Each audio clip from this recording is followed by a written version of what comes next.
Hello, everyone. I am here today with Mean Mommy, Toxic Girlfriend, Supreme Cult Leader, Supreme Queen V, and today we'll be talking about navigating sex work and world crises. We'll be talking about our interest and infatuation with cults and religion, Black femme supremacy, cuckolding, tease and denial, with an emphasis on the denial, and verbal humiliation. Supreme Queen V, I would love if you would introduce yourself. Thank you. Thank you. Hello. My name is V Adina, but Supreme Queen V to most. I am a professional dominatrix and fetish content creator located in the Bay Area, more specifically Silicon Valley. I've been a professional dominatrix for going on 4 years now, and I hope to be one forever. And I'm super excited to talk with you today about this because cults are one of my special interests. And literally about 2 or 3 days ago, I was like hyper focused until 3 a.m. watching cult videos on YouTube. So I am fully ready for this conversation. Oh, incredible. You've been doing your research. I would love to know whatever rabbit hole you went down. Whenever there's a new cult documentary, all of my friends text me. I We'll talk about it a little bit later, but one of my favorite books is called Love. I think it's called Love, Terror, and Brainwashing, and it's about disorganized attachment and cults, and it is amazing. And whenever I'm reading it, someone always asks me, are you reading this as a how-to manual? And I have not yet figured out the answer to it. So I'm very excited as well. I'd love to start by hearing a little bit about like how you made your way into kink, how you decided it was something that maybe you wanted to explore professionally, um, and how you would describe your domination style. Um, so I've always been a kinky person. I've always been into kind of fringe sexual activities ever since I became sexual. So it wasn't really something new to me. But when I got into my first serious relationship, he actually turned out to be a cuck. And at that time, we had no idea what the language for those type of things were. It kind of just developed as um, I'd be okay if this relationship was open, but I don't really want to do anything. It's fine if you explore, but maybe tell me about it when you get home. Maybe in great detail. Maybe we'll have sex after you tell me about it. Maybe kissing is okay. No, you can have sex. So it just kind of like snowballed into this whole thing. And then it was this full on cuckold relationship. And that relationship lasted for a really long time, like 4 or 5 years, and then we ended up separating. And then after that, I wasn't monogamous for a long time. I just kind of messed around. I was in college and did my own thing. And then I also found that in the one night stands and the random sexual relationships that I did have in college, I wanted to be in charge. I was not okay being, I wasn't okay feeling like I was the one being used. And not that there was anything wrong with that. I wanted to be the user. Like, I wanted the people that I slept with to feel like a slut. Like, specifically, and I remember I used to invite, and this is really just dangerous looking back on it, but I used to invite my one night stands back to my apartment because I wanted to be the one to kick them out. I never wanted to be the girl that was like, your Uber's outside and then have to pack up and leave. I wanted to kick them out. So we were going to do it at my apartment. And then when we're done, I was going to get up and be like, you got to go. Like, and I really enjoyed that. I And love that. then, I love being able to be like, your Uber's outside. yeah, like, Bye. by the way, did you want to talk to Uber? Like, am I like, I got to get to class. I have a class in like 5 minutes, so you got to go. It's 4 a.m. But that, I was power tripping. I love that. So that was a really big part of it. Another way is that when I was in college, my introduction to sex work in general was as a dancer. I stripped in college for a couple months on and off, and I had a really hard time with that because um, the persona that I was expected to put on just felt really icky and just I couldn't do it. So the persona that I took on was kind of this bratty girl next door, like bratty anti girlfriend type of thing, kind of like hard to get. thing because I couldn't be like a huge bitch, but I really couldn't be what they wanted me to be. So that was really interesting. And I got my first private that a client had asked me to verbally humiliate them and like spit on them while I like danced. And I was like, I could get paid for this? Wow. Um, so then I graduated college, the pandemic hit, and then I got into sex work online on OnlyFans, and yeah. Yeah, I love they'll pay for this, like for me to be Yeah. myself. Like Yeah. that's amazing. I feel like my roots were also very similar, and like I remember like very vividly when I realized that there was like a Google search term that I could look up to find the types of things that I had just been like Yeah. scouring the internet for, because I didn't realize it was always like an energy that I was looking for, because I think this like type of like Yeah. psychological domination that we're both interested in is harder to find without knowing the Yeah. specific keywords. I was always I was a really big tease when I was younger and in college, and was very much like wanted to spend the whole night making someone think that they're coming home with me and just like disappear at the end of the night, or like bring them right to the edge. I never let men come was something I was like, I never understood when my friends were like, oh, like he always comes so fast, or like I never come. And I'm like, I'm so confused. You just don't let them come and it's fine. Like there's nothing to be like concerned about if they never get to come. They're always good to go and they're easy to control. Um, so I think it took me some time, and I was very, very well equipped for verbal humiliation in a way that I actually had to tone it back in a way and like learn more about negotiation and like know what I was doing, because I always like, I feel Right. like when you have the like innate sadist impulse, it can go Yeah. awry You for know, and my sure. dark sense of humor, Yeah. you might not I, think it's funny. yeah, I do.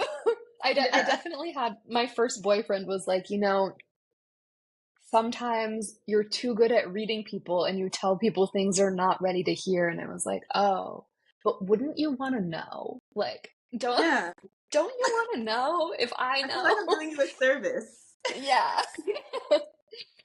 Um, well, I feel like we have very similar roots of being like, is this normal? Oh, it's not normal, but it's fun and it's Right. definitely hot. I Yeah. also was very insecure like growing up and just being a black girl and just all of those things. I never felt like pretty or sexy or any of that until like late high school going into college. And I think going into college and like blooming and discovering that I was sexy and that I did have sex appeal and that there were men and women and people who wanted to sleep with me and like were actually going to pursue sleeping with me, I was like, oh, it's like it unlocked this new superpower that allowed me to like explore this dominance that was in me all along that I was just too insecure to like act on.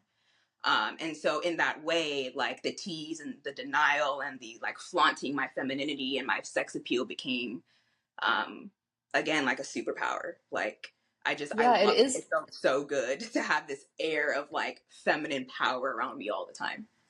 Well, I feel like we're taught that femininity is weak, and like Right. we're indoctrinated that under patriarchy when we're growing up. And I think when you are also like, I think that like patriarchy harms everyone, but I think specifically when you're also like a femme who is like embodying that power, finding spaces where that is appreciated and not told that you're being too much or that you're taking up too much space, but the space that you're taking up is welcomed and desired, I feel like is also a really cathartic thing to be able Absolutely. to be like facilitate you stepping into that power that Yeah. you feel comfortable in.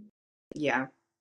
Especially It's because it's power that I knew that I deserved my entire life, and mm, I just felt like either no one was going to give it to me no matter how much I begged for it, or even though I deserved it, I did not have the strength to fight for it until I got my confidence and realized, actually, like, fuck yeah, like I can do all of this and I can make somebody respect me in the way that I deserve.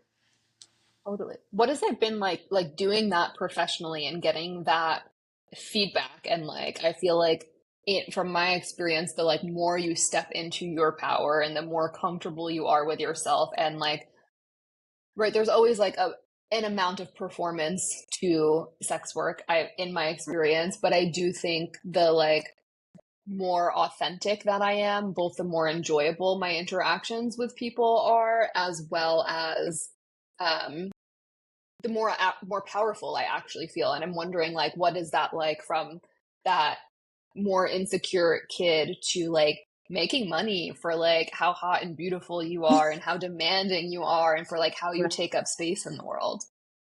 It's it's been really interesting because this is also something that I touched on in the Black femme supremacy portion of my website. That growing up, knowing, the twice as hard for half as much, knowing that I'm not allowed to make as many mistakes, and knowing that as a woman, I'm meant to be like meek and submissive, and like knowing all of those things made it really difficult for me to be okay with the fact that I enjoyed the opposite of all of those things, and that I could go there with people.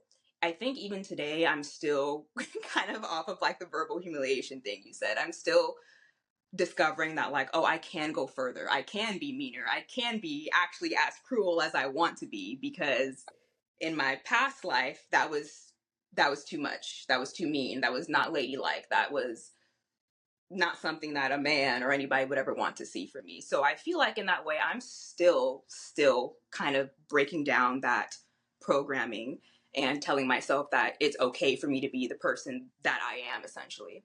And I think that that reflects also in my sessions, because I think at the beginning, it was way more performance than it was authenticity. I think you're right. There's always a level of performing, because dom space is a space in the same way that subspace is a space. That's not who you are all the time. You're dominant all the time, but you're not a dom all the time. So there is a level of performance. But as you start to embody dominance or learn the way dominance feels or is manifested in your life, it chips away the need to perform so much. So I think watching the performance aspect of my dominance fall away over time has been so rewarding, and hearing that response from my submissives as well. And it's so crazy because recently I have a sub, the sissy sub, that served me back in 2021. So like when I first started. And then we lost contact because he just had some personal things going on. And he reached out to me like 2 weeks ago, actually, um, fully ready to serve again, completed some goals that he had set out for himself, is like in a much better place. Then was telling me that, like, wow, I see you have this new website, you've grown so much, and all of these things. And so Oh, yeah, it was beautiful. So then we met up and we talked, and we were just equally blown away by like how much each person like had grown. It was like such a beautiful experience, and that alone was like, wow, this is really working out for me. Like I'm really doing the damn thing, like I love personally and I love professionally. uh, I love that too because I feel like you're also hitting on the vulnerability of the top, which is something I've been thinking a lot about recently. Of like, I feel like so many submissives are stuck in just the fantasy and just the performance, that vulnerability of like, yeah, like I had work to do too, like I've of Yeah, course grown, like it's like of I can't think of like one relationship where I'm like, man, I wish I had a little bit more skill sets that I've developed now to be able to navigate that situation with a little bit more grace. And I feel like it can be really hard and you can get like trapped in the dominant persona, but also I think there's so much space for that vulnerability of the top and opens up that. And it sounds like a really nice experience too, to have your former sub who's now serving you again kind of like recognize all of that work that you've done, and that like like while they are worshiping you as like Supreme Queen V, you are still a person who's like doing work and like capable of growth. And I feel like there can be like these expectations on DOMs of perfection, or that we will handle every situation Right. totally correctly. And just that story made me just smile inside, just knowing like that there are submissives out there who really recognize that work that it takes to show up the way that you do. And it's important because I think it's unfair as a dominant, or unfair as any authority figure, as a boss, as a parent, or whatever, to expect things from people that you're not willing to do yourself.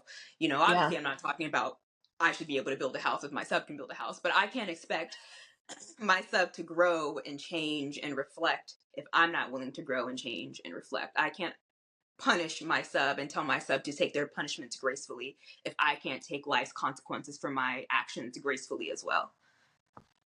totally. Yeah, I think it's like moving beyond like the kind of like flattened archetype of what a dom can be for like more full relationships is something that like in working for over 15 years now, I'm like really learning like over and over again. And I feel like with each relationship I can learn and grow, and that I feel like that makes me so happy knowing that like I can take things from previous Right. relationships and like that always moving forward. And I also recently had a sub reach out to me, and it was a little bit different, but it was kind of just like acknowledging where things went wrong and like what they were accountable for in a way that they weren't able to see at the time because they were like so deep in it. And it just, you know, it makes me so happy knowing that like people that I loved and care about are like doing that work to show up better, whether it be in relationship with me or in relationship with someone else.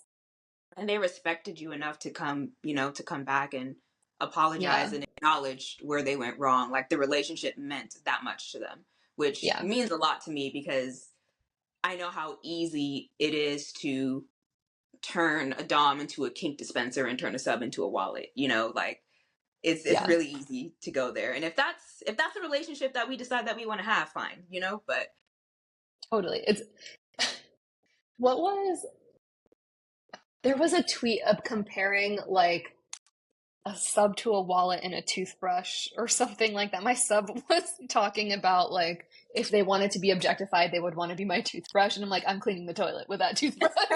It was just making me think about that.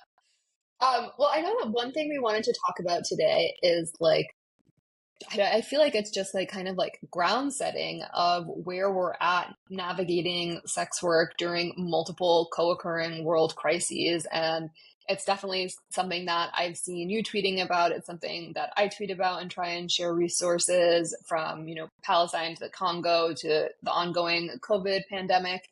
And I guess I I'm curious like what that is like for you and why it was something you were excited to talk about. yeah, I wanted to talk about it because I feel like people don't talk about it.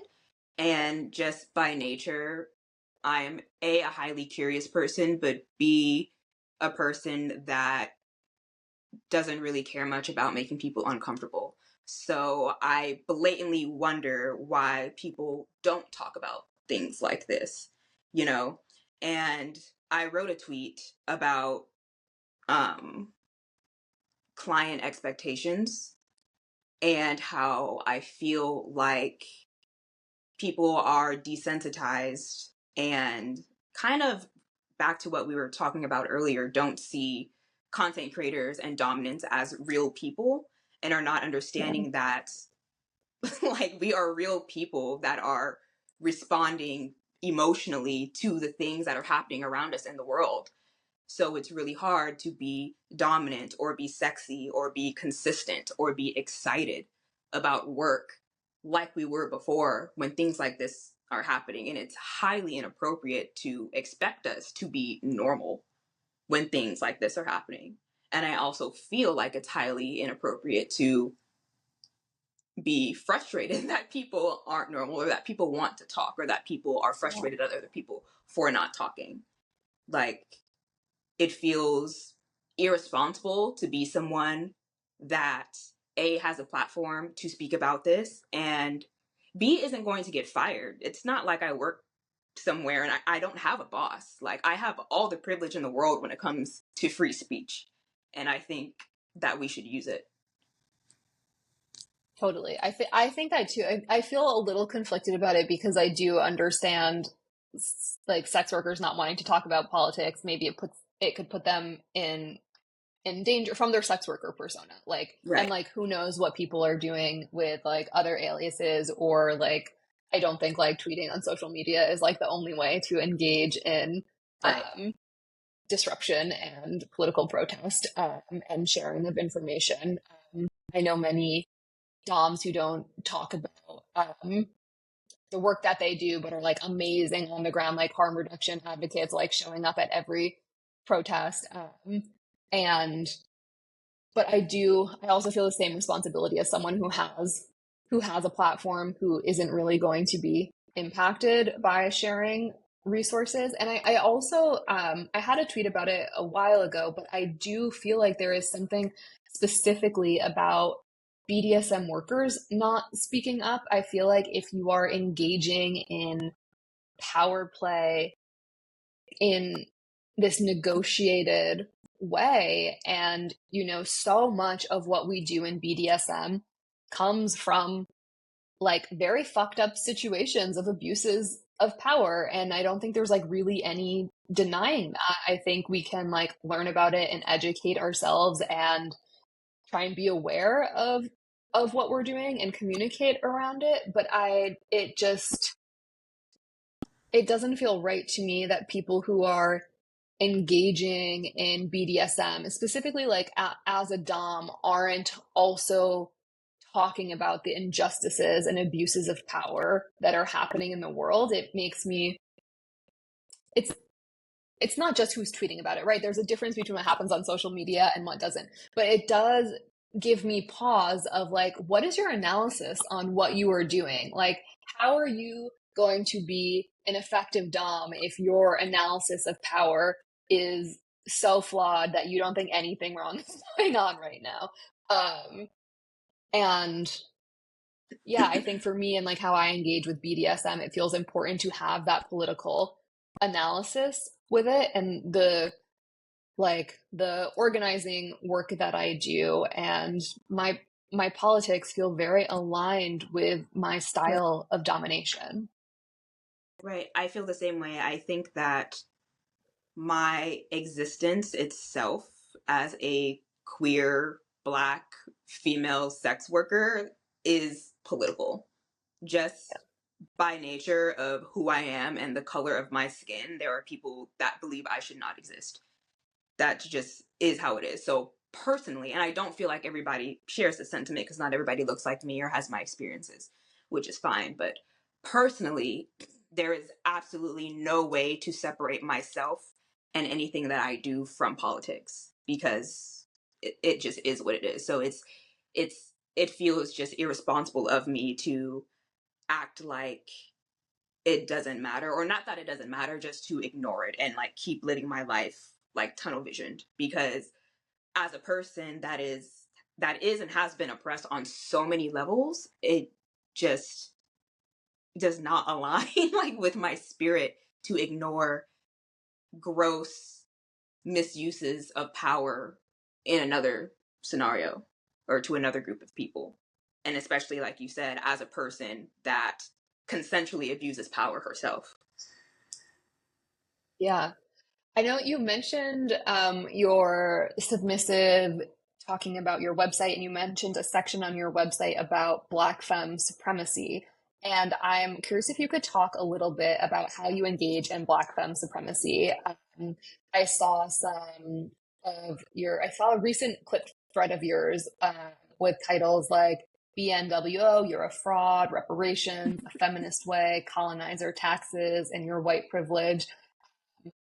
And like, I mean, like that could be a course. Like, I'm I find your content so impressive, and I'm curious if you could talk a little bit about how you engage in Black femme supremacy and what has that been like for you as a content creator and a dom? Yeah, I would love to. So I engage in BNWO, which stands for Black New World Order, which is essentially a philosophy that centers around Black supremacy and at times white extinction. But the subset of that is Black female supremacy, which I feel like should be what it's all about. But anyway, the primary way that I engage in that is through financial domination. One of my like soapboxes, one of my quotes that I've said to like probably every white sub that's ever tried to talk to me about the BNWO is that the backbone of the BNWO is wealth redistribution. If you are not willing to pay me for my time and my existence, this relationship is not going to work. On my website, I wrote about money being the physical manifestation in this world of power. Money is not just paper. I don't ask for money because I'm a greedy bitch, which I am a greedy bitch, but that's not the reason that I'm demanding that you send me money. That's secondary. That's just on That's the a third variable. yeah, there's multiple reasons why I'm asking you for money.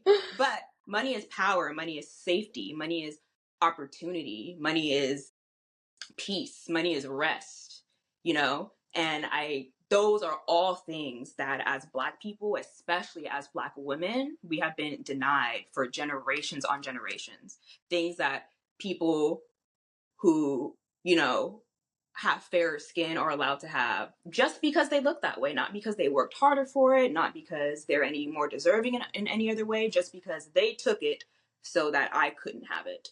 And I feel like taking that idea and flipping it and using it to my advantage feels good and is fair. I feel like collecting as much as I can for as very little in return feels good and is fair. And I also feel like, in a way, it's in a way it feels like an offering to my ancestors for my own like personal spiritual practice. I take actual physical money that has been given to me by submissives and I use it as offerings like on my altar. So in a That's way, every time I beautiful. do this, yeah, I feel like it's like an apology, you know. Well, you know, I couldn't do anything back then, but now I can, you know, whip this white boy and take a bunch of cash and put it on the altar and, you know, ah, shit, you're welcome. Powerful magic. Yeah.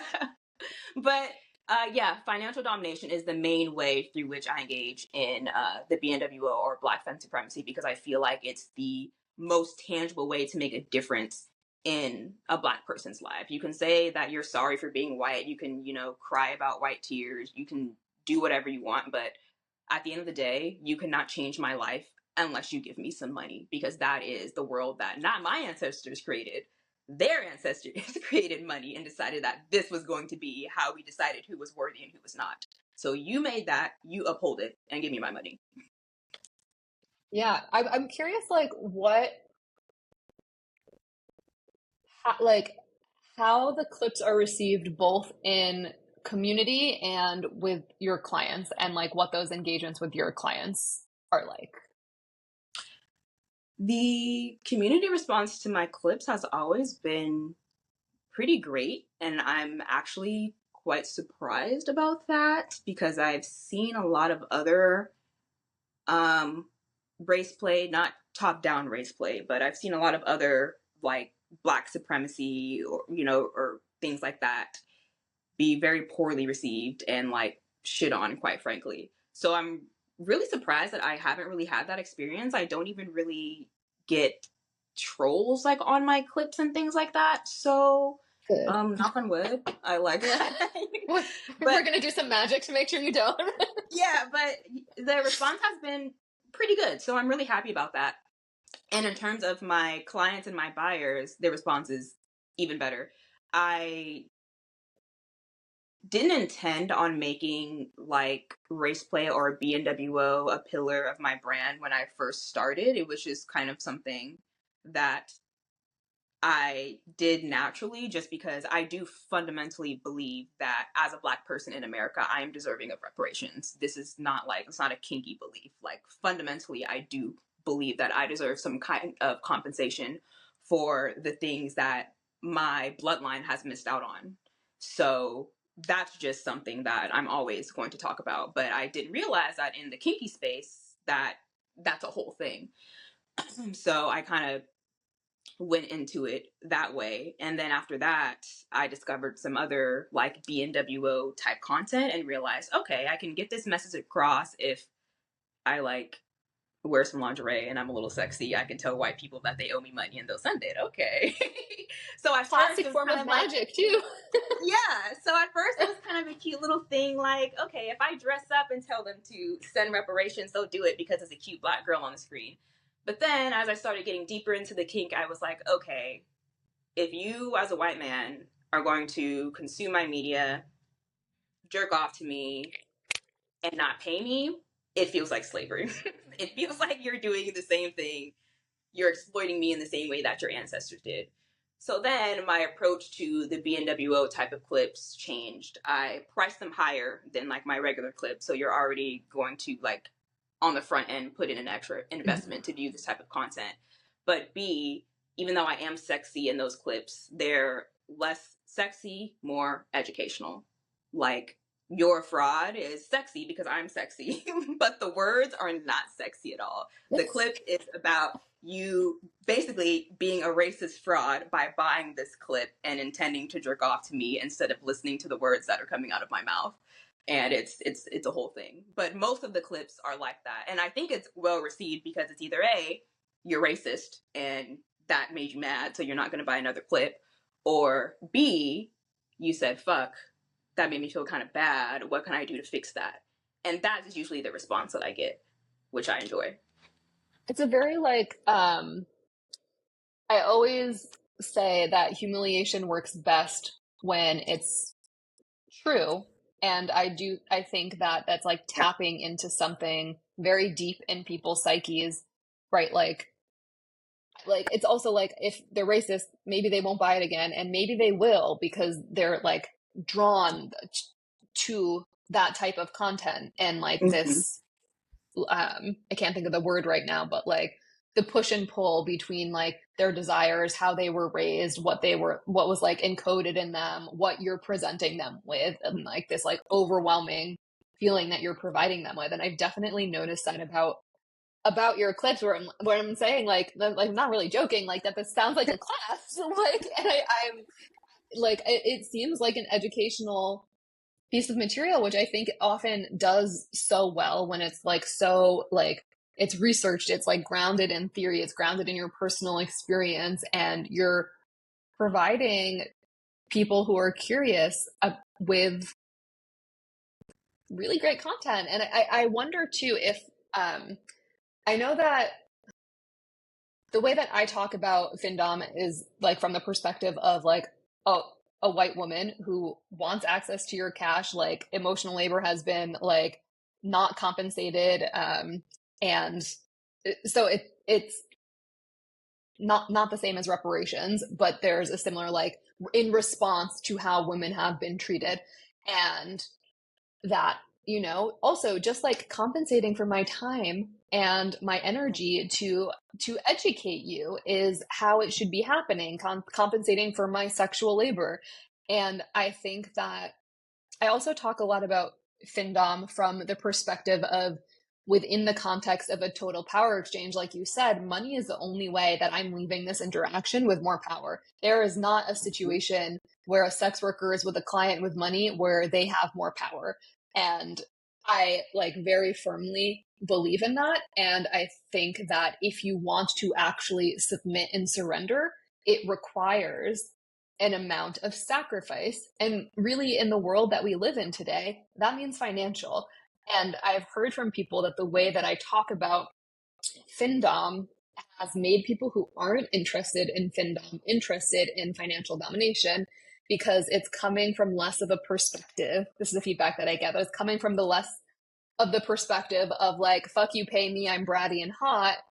And catering just to the fetish of feeling like powerless and out of control in someone's ending, but really hitting on how it is involved in the power dynamic, how it is involved relationally. And I hear a lot of that in how you're describing your BNWO content and how you approach reparations. And I'm curious if you've also gotten, like, I would just assume by looking at your content that you're also getting people who aren't looking at that, looking for that, who aren't looking for financial domination, like kind of like trapped in your web. And I'm wondering if that reflects your experience at all. Yeah, absolutely. I get a a lot of submissives or buyers who will contact me, and online, first and foremost, I am a financial dominatrix.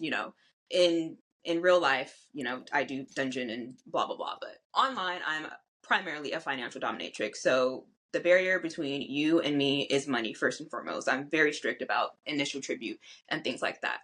Right. So I'll get submissives who will buy a couple clips, come to my low fans, subscribe, send my initial tribute, and be like, I'm really not into financial domination, but I really loved your clip and I just felt like I should send this like as a thank you, or, I really felt like I'd feel bad if I Mm. didn't send it after, you just berated me for being racist. And so then it's like, okay, nice, cool. Initial tribute is sent. So at that point, we can start chatting. We can do whatever. So as they get to know me, and as I think the same way that your clients express to you, as they get to experience how I use financial domination in my relationships, they realize it's not fuck you, pay me. It's not like a greedy brat demanding things from me for no return. It's I feel this I feel this need to send. I feel this need to sacrifice my money. I can see the amount of work that this person is putting into their content, or I can see that this person really knows what they're talking about, or this person has really shown me that they actually do deserve this more than I do, or there's some level of guilt now that I have with having this amount of money. And I think that part is really important to me. My tool very much is guilt, which is easy for white people because white people already feel very, very, very guilty underneath everything. And that's why they're typically so defensive about being called racist and things like that, because they already feel that way. So it's really, really easy to tap into that sense of guilt and be like, you can do something with that guilt, which is going to be serve and be a better person, or you can wallow in your guilt like the rest of, racist white people do. And in that case, I don't want anything to do with you. So Right. it's me or yourself. Who are you going to choose in this moment? I love how you're talking about the weaponization of white guilt for content. I think it's a beautiful praxis. The way you just like reading some of the things on your website. Are you familiar with the late Mistress Velvet and their work? Yes. Yes. I I love them so much. They were an amazing dom who's sadly no longer with us. But I've always loved. They were just like a committed organizer too. Like their organizing work is was just like amazing. Like always showing up to everything. And I loved how part of their submissive training was giving their submissive like Marxist Black feminist texts and like doing like readings with their submissives. Yes. And you talk Yes. on, you said a quote on your website was something like re-educating oppressors and providing the guilty and shameful a space to relieve their heavy hearts. And I'm wondering a little bit if you could talk about like what this looks like in your practice. Yeah. So I've taken a lot of inspiration from Mistress Velvet. I obviously like I can't say enough how inspired I am. But in that way, I have also explored providing like readings and giving homework for my subs. Books like White Fragility and biographies like Malcolm X biography, um, slave texts like Incidents in the Life of a Slave Girl is a really amazing, heart-wrenching text. Things that are like highly emotional. There's I haven't gone to this one yet because I have to read it first, which is another thing. I don't want to trigger myself because I'm really not willing to give Yeah. my submissive things that I haven't like read first.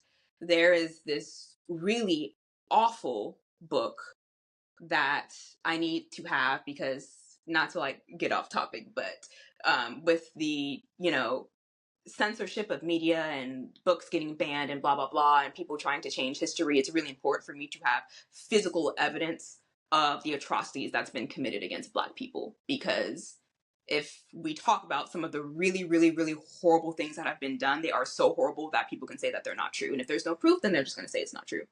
But there's this really horrible book, and it's a cookbook that it's called, I think, The Delectable Negro, I think it's what it's called.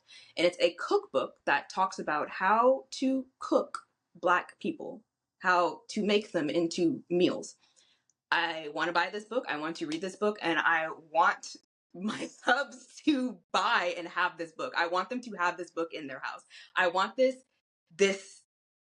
history to make them so uncomfortable that they cannot ignore it anymore. Like, I think deep down that is what I want, which is what I said earlier. Yeah. Deep discomfort, because nothing is going to make somebody change really except for guilt. Nobody changes unless they feel like, I don't feel good about myself, like having this value, or I don't feel good that I have this thought process. I personally want to change, and guilt and discomfort is the only way to make that happen. So through books and media, I'm drawing a blank, but The Color Purple just came out. It's the musical or whatever, but the original one, the book, things like that. I think that these are also a lot of things that white people don't ever consider reading or don't ever consider engaging with, because it has nothing to do with them, which is another thing I think is incredibly unfair. I think that people of color are always forced to engage with white things because white is the standard, but white people are never required to or forced to or feel the need to engage with our things. So they can very easily other themselves and act like our experiences are not universal, when a lot of the times they are. So I want to take those things that white people typically don't think matter and make them matter, because they do matter. And once you realize how long you've been ignoring these things, hopefully that's going to trigger you to make a change. I love that. And I think talking about like guilt and shame, I think there is something too, right? Like white people can say that they're not racist all that they want, but we are all like raised in this world of white supremacy. Like it's everywhere around us. Like we absorb things and absorb problematic things, Like I think like I myself am constantly in a process of like unlearning things that like I never wanted to learn in the first place, and Right. like trying to be a better person and learn and educate myself. And I think that there's something about what I'm hearing you talk about, and about like that it sounds like it could be cathartic to have you see someone in their racism and see them confronting their racism. That sounds like it could be very Yeah. cathartic. Yeah, I think so. I think in addition to being like a deeply curious person, I also have a deep need for justice. Like Yeah. in my like keyboard warrior days, I was definitely like social justice warring online, like just going crazy. I have a deep need for justice. And I realize that in some ways isn't healthy, because I can't always get what I want. And at the end of the day, people are going to be shitty and the world is what it is. But I can control that in this small space that I am the god of, that I created for myself. I can, in this world, be the judge, jury, and executioner and demand justice. And so that is kind of where I guess find my escape from, back to the world crises, from things that I can't control out here. I can control this little bubble because I made it. So if it's not going to align with here, then I'm going to kick you out. If this sub is going to buy my clip and want to engage in the BNWO but doesn't want to pay me, or doesn't want to read the text that I've assigned with them, that doesn't fit in the worldview that I have here. So they need to go. Yeah. It's so interesting. You said something that I would love if you could clarify a little while ago. You were talking, well, I guess first, so much of what we're talking about is both the like subversion and then like leaning deeply into pre-existing power dynamics. And you said this word like top down when you were referring to race play. So it sounds like I feel like I have heard some people who make BNWO content refer to it as race play and other people who don't think of it as race play. And so I'm curious a little bit about like your thoughts on race play, what you meant by top down. Yeah, I mean, we can start there. I think that any play where your race or the client's race is like the focal point of the session is race play. So I think BNWO or Black Femme Supremacy is race play. I think it's all race play. When I say top down race play, I mean the already oppressed group societally being oppressed again in the kink space, being white people practicing white supremacy would be top. Like, white supremacy already exists. That's already the world that we live in. So white people basically engaging in race play of any kind, I feel, is top down race play. Got it. But in that same way, I feel like, you know, it could be problematic. But personally, I think that it's unfair for submissives that enjoy race play, bottoms that enjoy race play, to not be allowed to have that experience because it's problematic in society. I think they should be allowed to have that experience, but I think that if you are a white person that's going to engage in top-down race play, you need to be acutely aware of the power dynamics that are in place and the effect that you are going to have on your submissive while you're engaging in this play. And I really, really, really don't think that's the case for 99.9% of white tops practicing race play. Yeah. I also feel that the publicizing of top-down race play is triggering and dangerous and should not be a thing. I think if you want to engage in that consensually with your bottom that wants that, fine, but do so in private and don't expose me and other people that don't want to see racist content to that, because that is your personal dynamic that you have going on. Yeah, I do feel like social media play is like such an interesting mediator in desire Right. because of course it's like no one wants to be triggered when they're scrolling on social media, especially if they're like scrolling for work and like have to be on that platform. I think I can definitely only relate to it through like Nazi play as a Jewish person, and I know that Right. like I've seen things where I'm like, oh, like I wish I did not see that today, but I feel like I can also it does feel like a taboo conversation because I feel like the conversations within the BDSM community are really, really flattening. And I do feel like it minimizes the desire of the bottom who is interested in engaging in race play. Right. Right? There's a reason that content exists and sells. I think like social media is not a great place not a great place for it. Like you can't be triggering people like that. But I do wish that there were more nuanced conversations in all different types of kink about particularly taboo kink. Like Right. for us to police desire, especially when it's coming from a marginalized person, feels Right. antithetical to a lot of what we practice in BDSM. Right. I agree. I think that, again, it's unfair to invalidate the bottom's need, especially if the bottom is a Black person expressing that they want this thing, and a white person is like, you can't want this. Like, what are we doing here? Like, you're not allowed to tell somebody what they can and can't want. So, like, I get it. And it's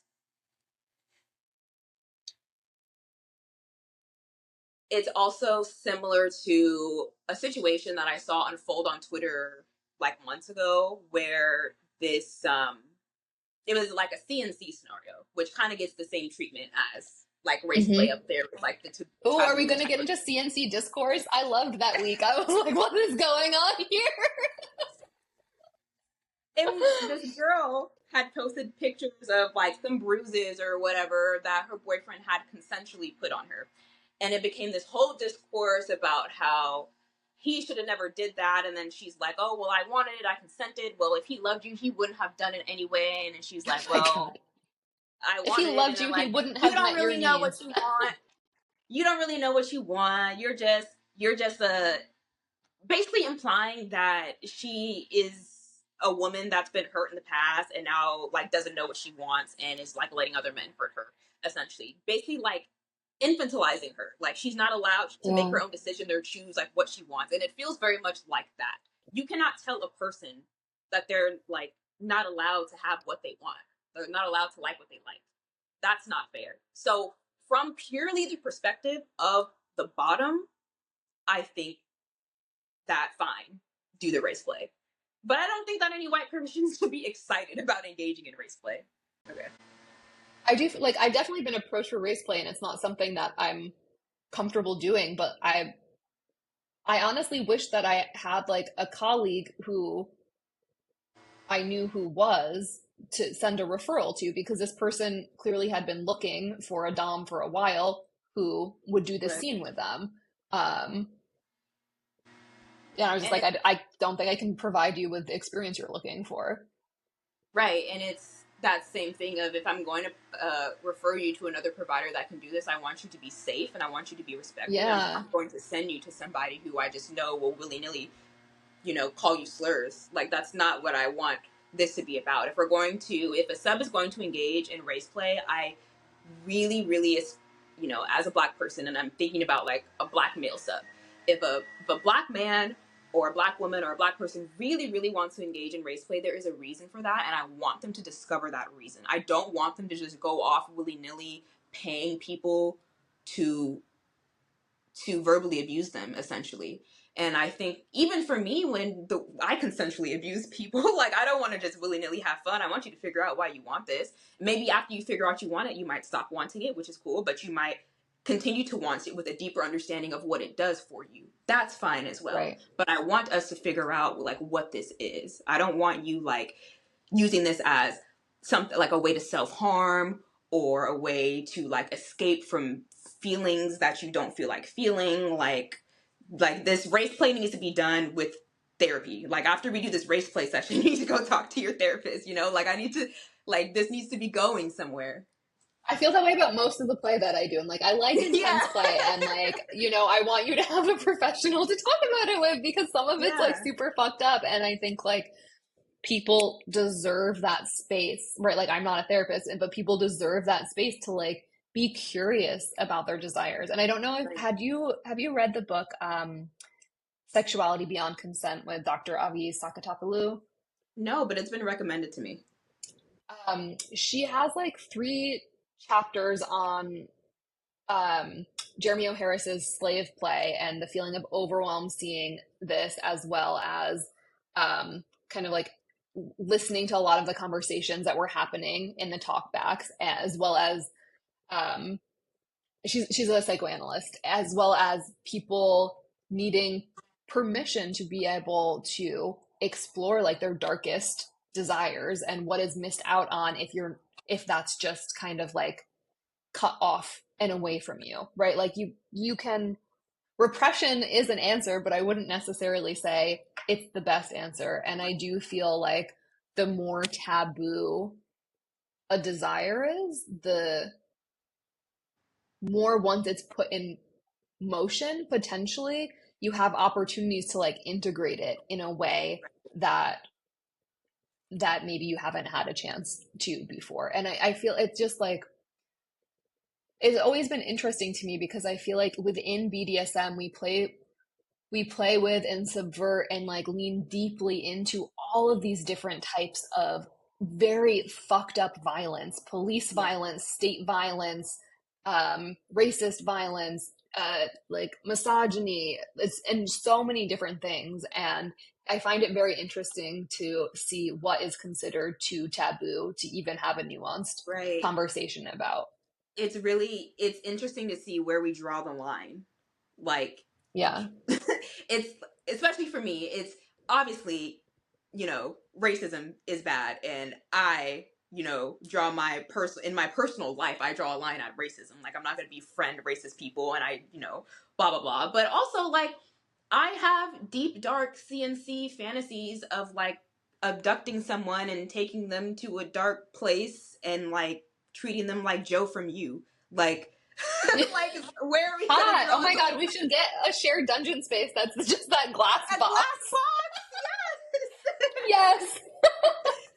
So, like, where are we drawing the line? Like, racism or murder? Like, which one is? So it just doesn't make any sense. Like, yes, like you said, the conversation is too flat. Everything we do here is wrong in some way or right in some way. Nothing here is black and white.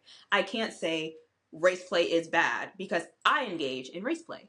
I think top down race play is harmful when the top is not informed, and I think it's Yeah. harmful when it's done publicly. That's the most firm stance that I can have on the subject. And I think that Totally. that's fine. And I think people want so badly for things to be like black and white, and I think that's a harmful philosophy to have as a professional in BDSM, Yeah, and it's because like, oh, oh no, go ahead. go ahead. I was just gonna say that, like, your comfort around, and like, I don't think this is like race play specific, but like back to like the CNC scene that you were talking about, or, like, I don't always love watching like men like dom women is not Yeah, particularly interesting to me, and like, not interested. I don't love seeing like Nazi play come across my timeline, but like, I'm not here to police someone else's desire, and like, I actually don't think I don't think things are like wrong. I think you're right. Like, it's not, I don't think something's like black or white. I think desire is incredibly complicated, and like, yes, desire happens against our consent. Like, I definitely don't consent to a lot of my desires where I'm like, whoa, like, cool. yeah. Why have I been thinking about that for the last like 3 weeks, and that's the only thing I can think about to come? Like, like, we Yeah, aren't in control of that. And I think some of the like flattening of conversations around what desires are kosher, what desires we are permissible, kind of ignore the fact that we can't control what we desire. What we can control is how we approach that desire, and right. approaching those taboo desires with intentionality and thought, Yeah, and like finding the right top who will not necessarily keep you safe, but like has your well-being at the forefront of all of those interactions, and will be right, there for you if something goes wrong or right, something goes too far.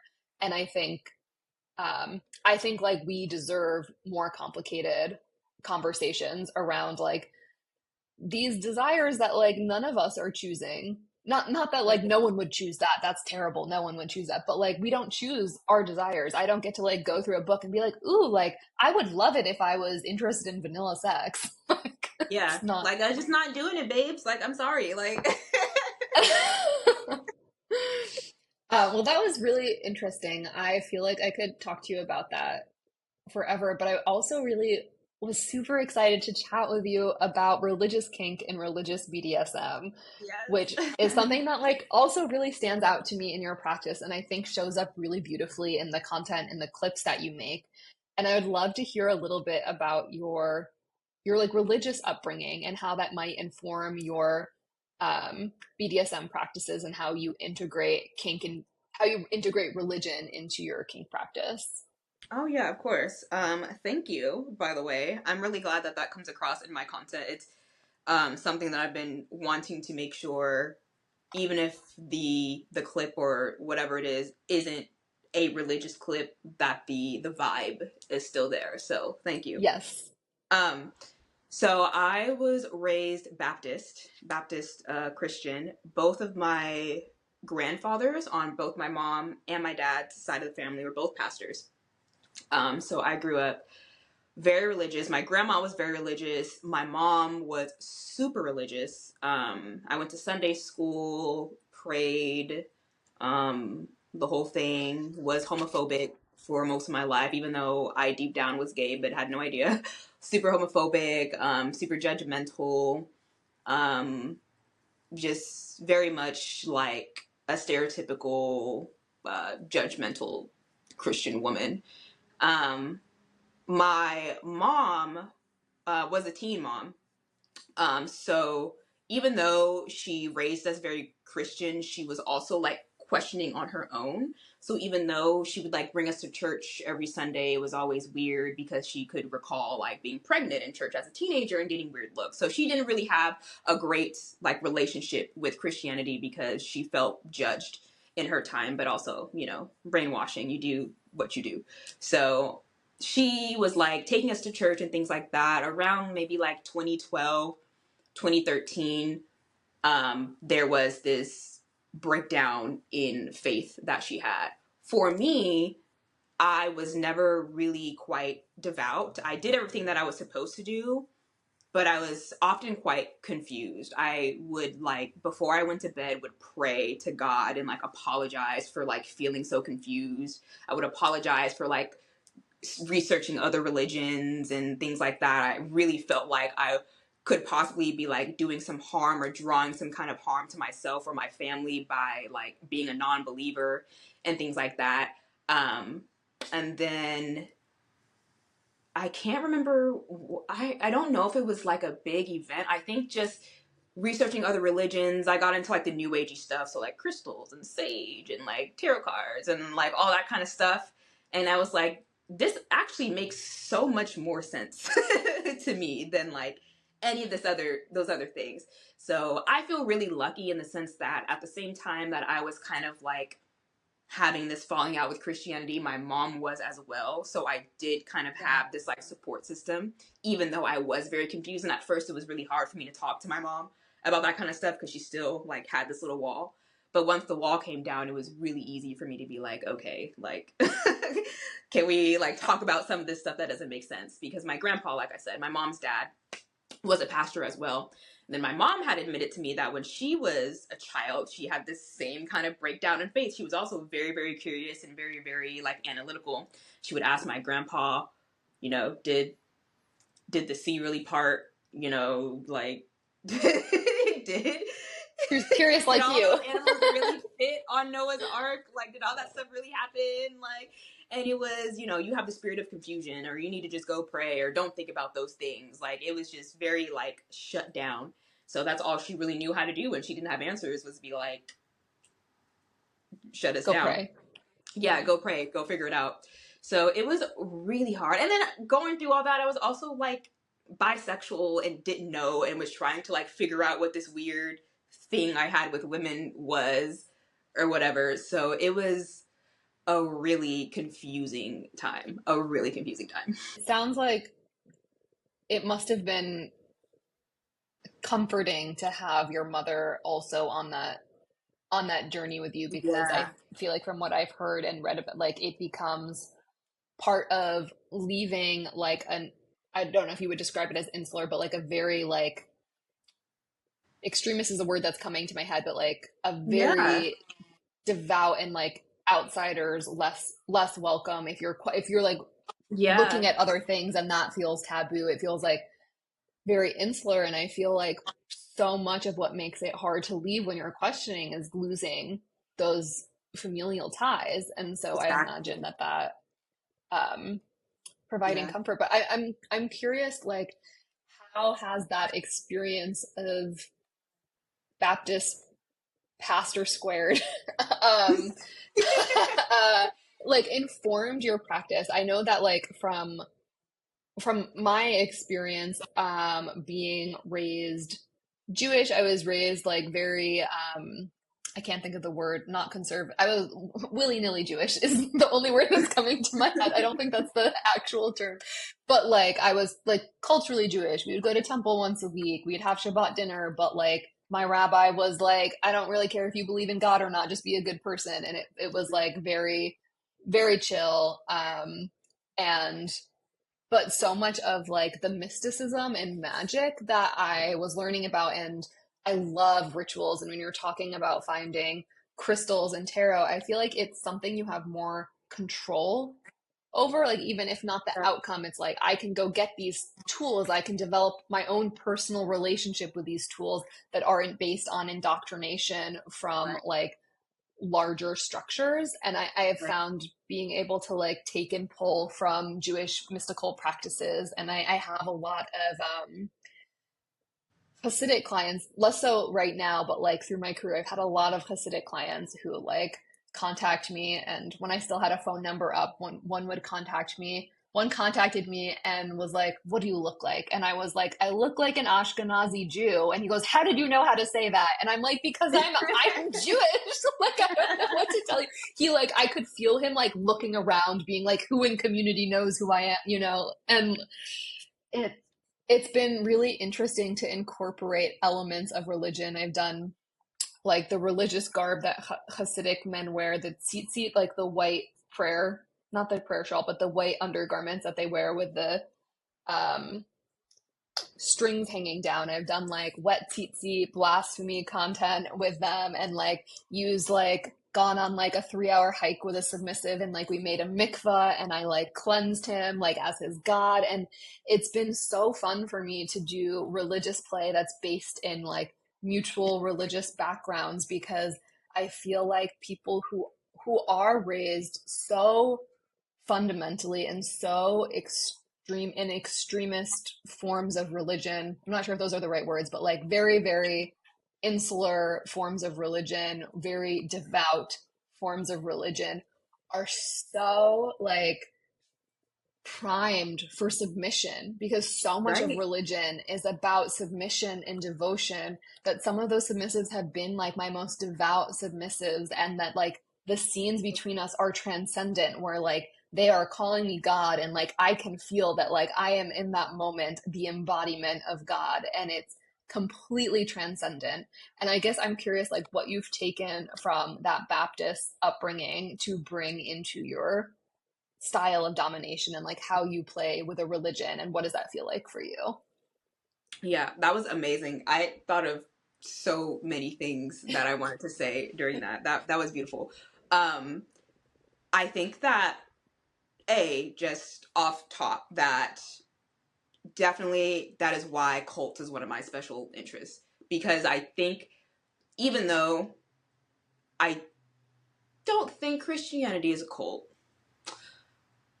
I don't think Christianity is a cult, not yet. Even though I don't think it's a cult, I think that what you were talking about, that feeling of it being so hard to get out, because it feels like your world is going to crumble underneath you, like all of your foundational beliefs about the world and how the world works and how people work is baked into the religion. So if you let go of the religion, you lose all of that stuff. And then additionally, like you said, your family, like not being a Christian, especially like in the Black community, religion is just I think in the Black community, religion is just even more toxic than it is in other communities, because of, again, the way that it can be used as a tool for submission, which is another reason that I love it. On my website, I include like Bible verses like all over in different like uh, posts. And one of the verses is from Corinthians, and it's slaves, obey your earthly masters. I don't remember the rest of it, but basically, obey your masters even when they're not looking, because God is looking, essentially. And it was a scripture that a lot of slave masters used to say that slavery was ordained by God. There are so many ways you could use this book. You could use this religion. You could use these words to brainwash somebody to believe literally whatever you want them to believe. yeah. And I think that is incredibly powerful. So once I was able to like get out of it and look at it objectively, because I went through this phase where I broke away from Christianity and I was extremely like resentful. I didn't want anything to do with any religion. I thought religion as a whole is evil. I don't want anything to do with it.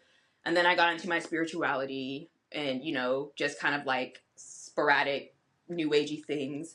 And then I discovered what I consider my religion now, which is hoodoo, which is kind of can be based in Christianity, but it's a religion that's based off of American slaves, essentially. Like, they created their own thing. But that's essentially what I do now. And in there, it's interesting because you can use your Bible, you can use your experiences from Christianity essentially however you want. Like, it acknowledges that the Bible is a tool, and you can use this tool to work magic and get whatever you want. So that is one thing that I credit Christianity for, is opening my mind to things that I can't see. The fact that magic exists and that otherworldly powers like are out there. It might not be, you know, God with a beard in the sky, but something is like, God is something. There is like something out there. And I think that the other thing that I love about it, again, is the way that I can use this book to be persuasive and as toxic as I want. So I Yes. wrote also, like, in my website that I didn't find any of the things in the book to be good for me, but I think that they'd be really good for you. So we could talk about them and use them on you if you want. I love it as a tool for brainwashing and for, like you said, I think that people who are devoutly religious are already primed for service, are already, they know. I tweeted about this actually a while ago because I believe this about myself. I tweeted something saying that I don't care for excuses or for, you know, I don't care for excuses when it comes to service to me or when it comes to obedience to me, because when I have to upkeep my altar, when I have to go several towns over to get a fucking pig's head or something, when I have to fast for 3 days, when I have to set up these big elaborate like rituals in front of my altar, they're all inconvenient to me, but I do it because I am in service to my deities. Right. I know what it feels like to be of service. That's what I expect you to feel like when you serve me. And I I love love that. that. I appreciate that. Yeah, I think it's like I feel like old guard BDSM is very much like, well, like I earned my leathers. I like came in from the bottom up, which like is my Right. training. Like I dommed naked first. I earned a pair of leather boots. Earned a pair of like leather panties. I was like earning these things and like moving up. And like I will say, like when the God, what is the name of the fucking cult? Upstate New York.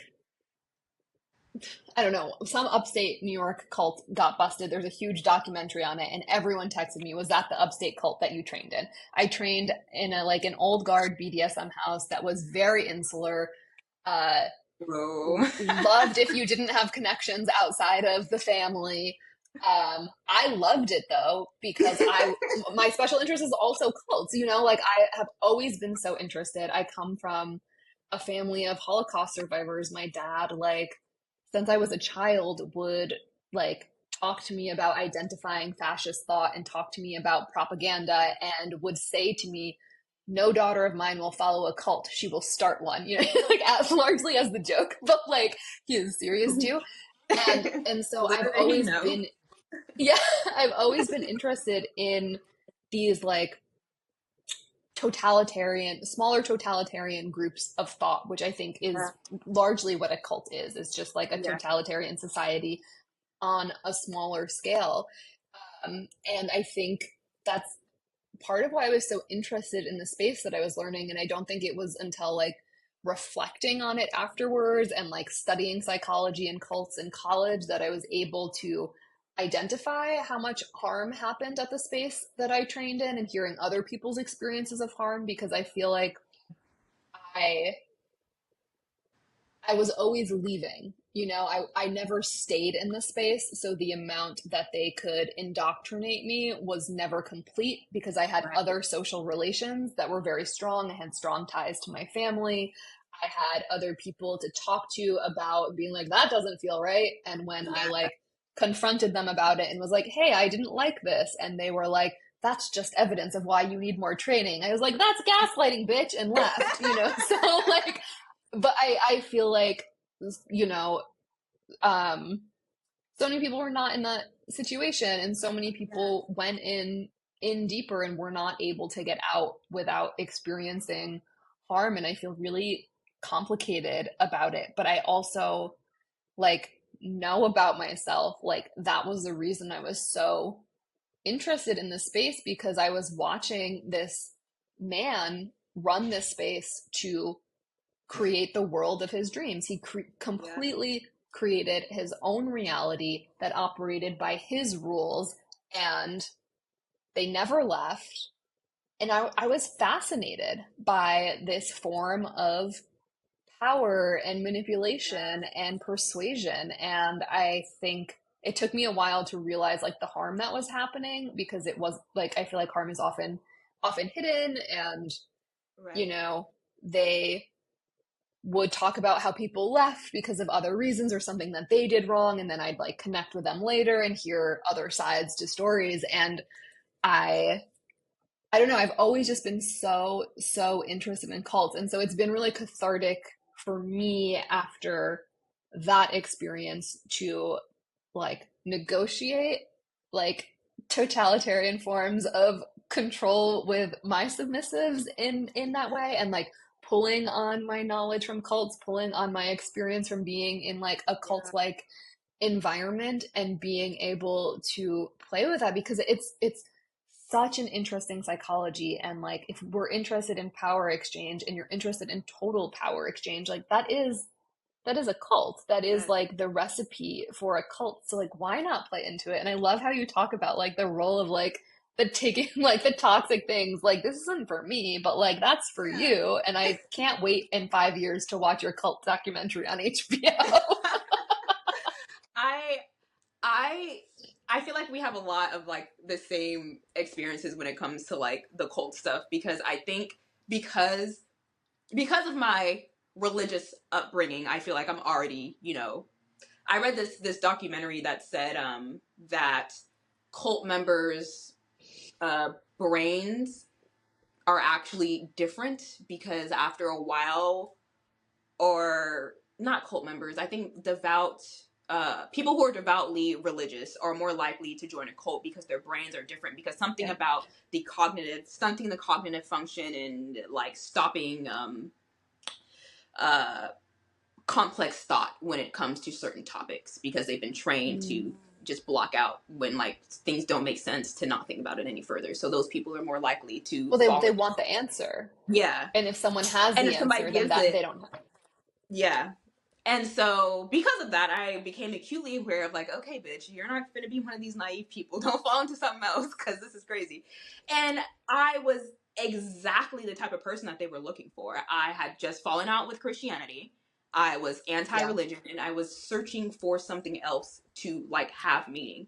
And as I'm like going through all of these things, I ended up like going to all these courses. I ended up like falling into this YouTube video rabbit hole where it was like this YouTube community. I ended up watching this guy's name is Leo Gora from Actualize.org, who was absolutely running a cult that I was a part of.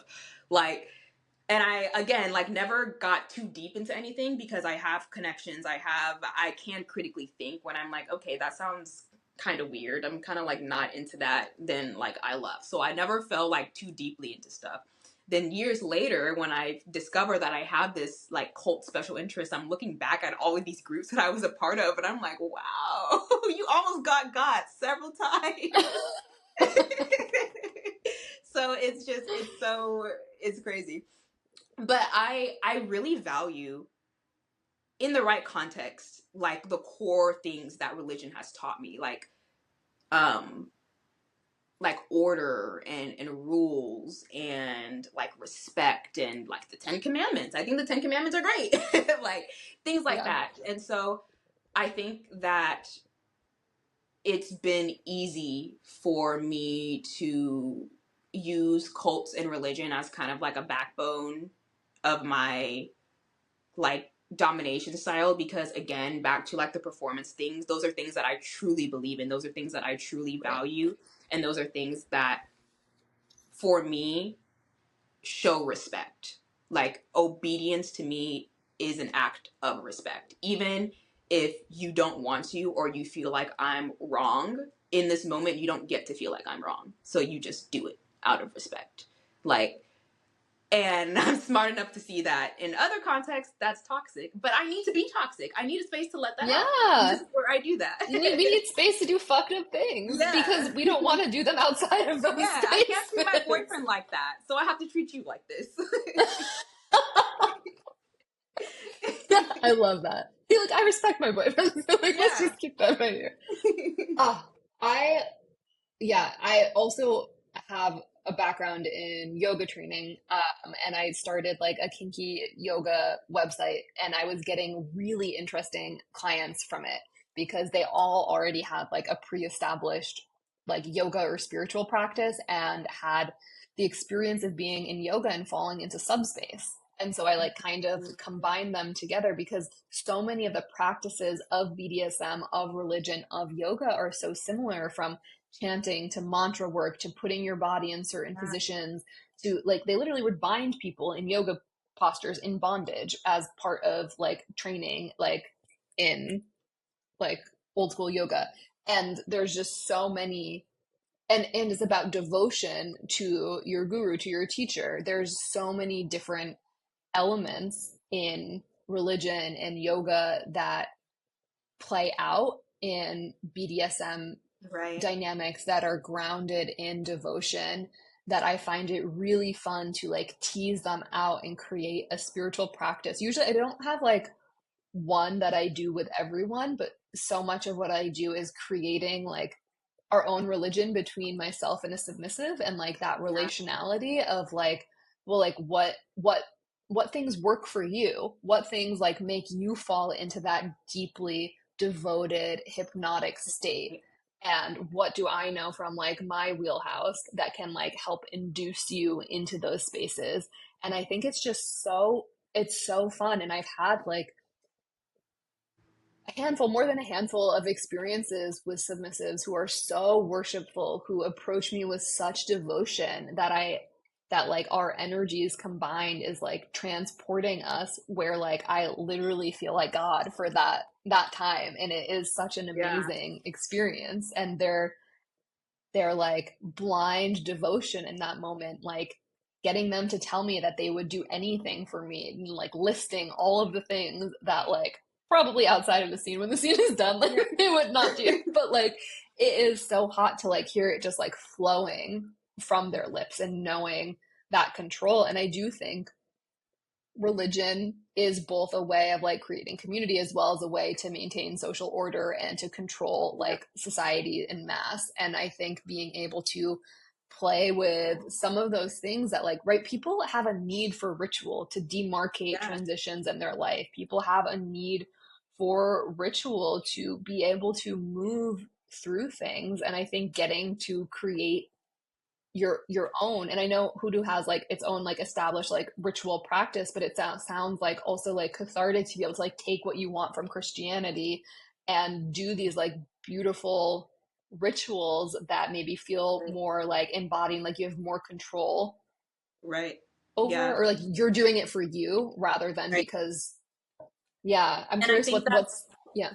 that's one of the main things that A helped me decide that Christianity wasn't right for me. And B, also one of the things that kind of will separate a religion from a cult. And I think that's the idea of where the power lies. And for me, Christianity felt icky because it felt like all of the power lies with God. It feels like I am this powerless person. Mm-hmm.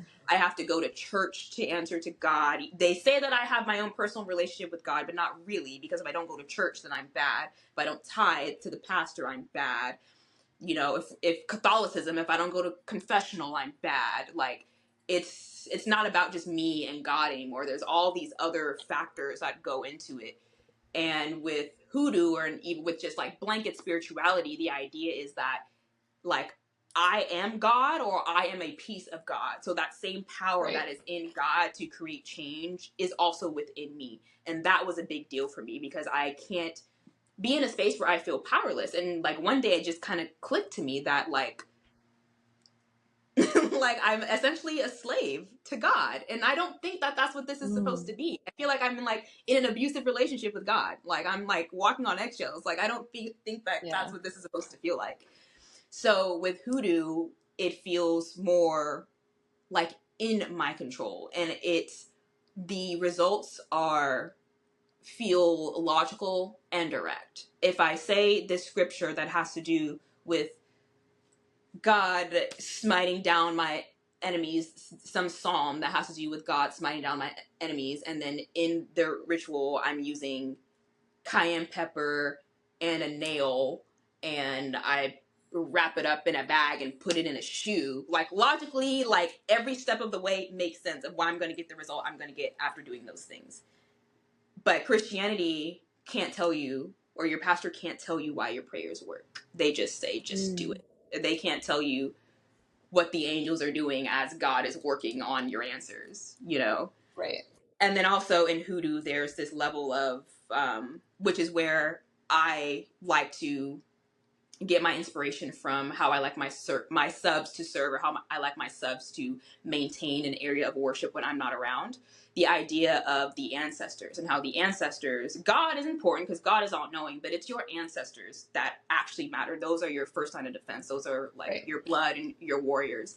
And you honor your own life and you honor your own bloodline by honoring them. So you have your altar space that you keep neat, that you keep, you know, whatever.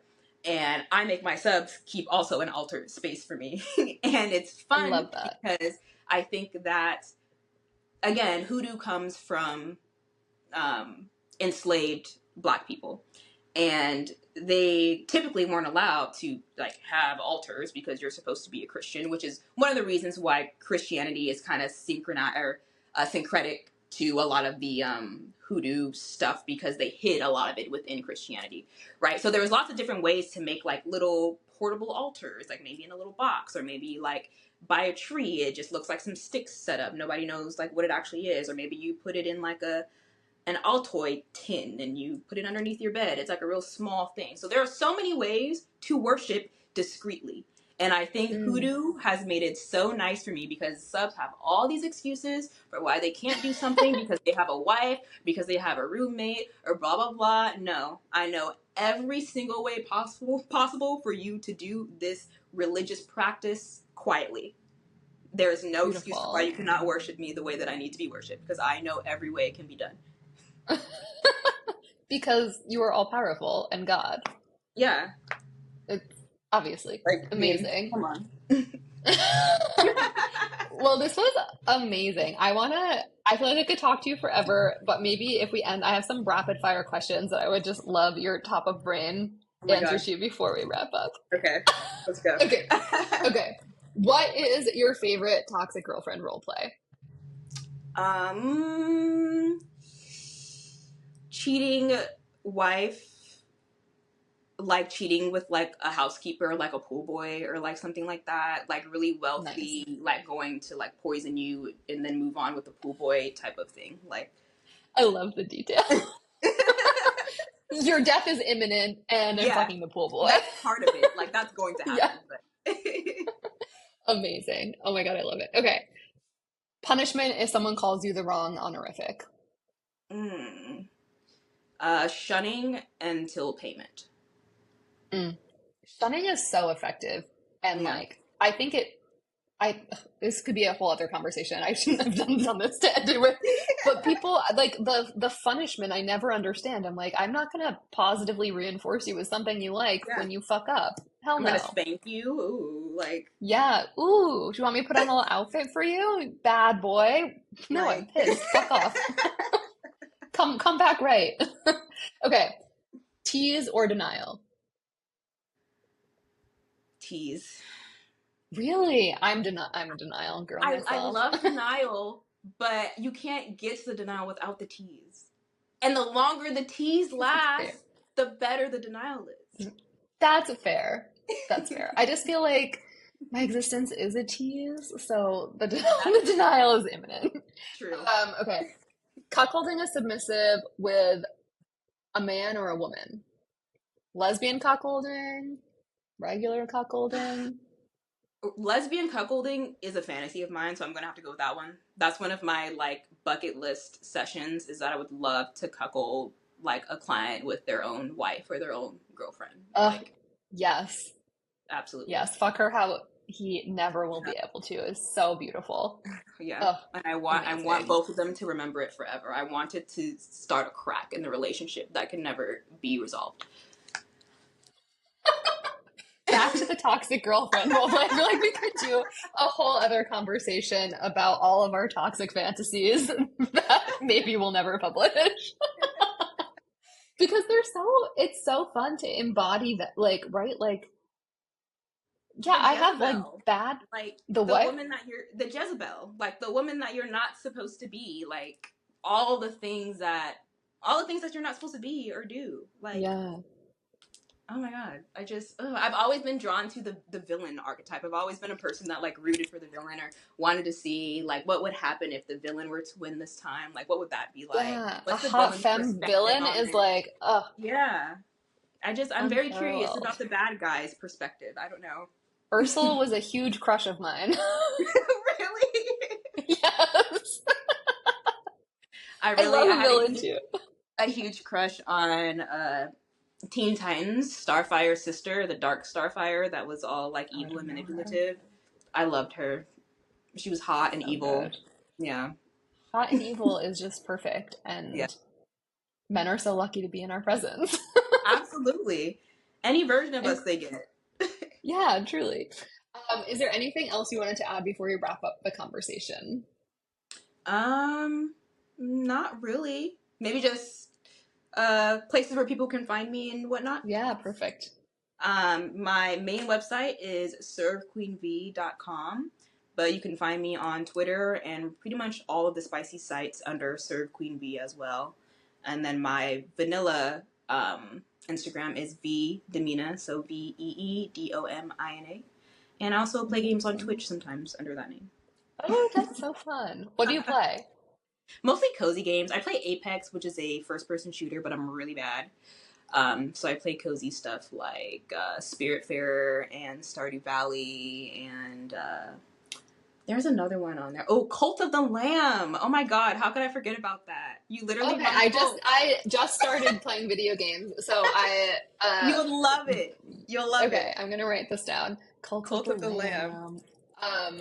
Have you heard of the Chaotic Goose Game? That's the one I've No, been.